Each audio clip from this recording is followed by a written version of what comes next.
Hello बच्चों, let us read the question. A resonance air column of length 20 centimeter resonates with a tuning fork of frequency 250 Hz. The velocity of sound in the air is. तो यहाँ पर चार option दिया हुआ है A B C and D, और यहाँ पर एक कंडीशन क्या दिया हुआ है, इग्नोरिंग एंड करेक्शन. ठीक है, तो यहाँ पर हमारा की कॉन्सेप्ट क्या है.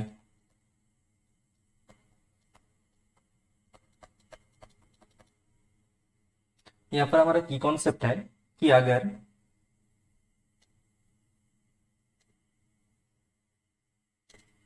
ये ले लेते हैं, हम एक ट्यूब ले लेते हैं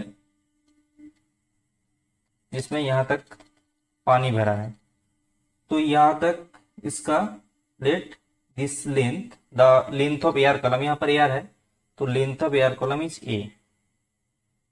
नाउ जब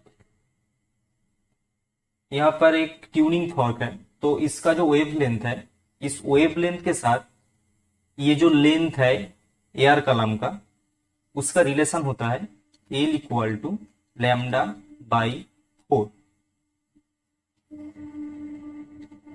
हम लोग ऐसे इसको ड्रॉ कर सकते हैं.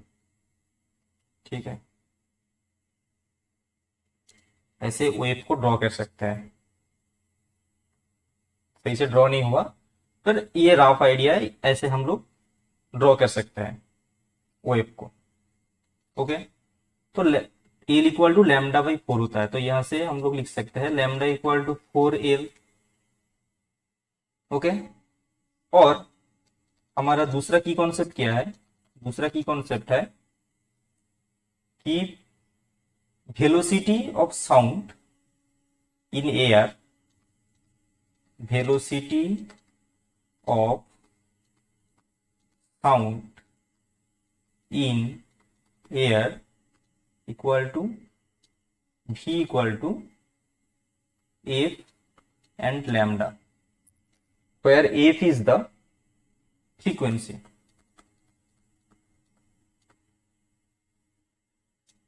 और यहां पर लिख देते हैं lambda equal to wavelength of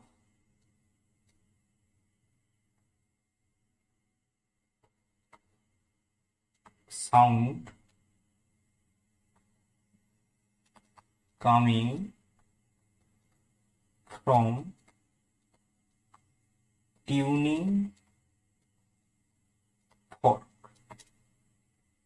okay, यहाँ पर फ्रीक्वेंसी ऑफ साउंड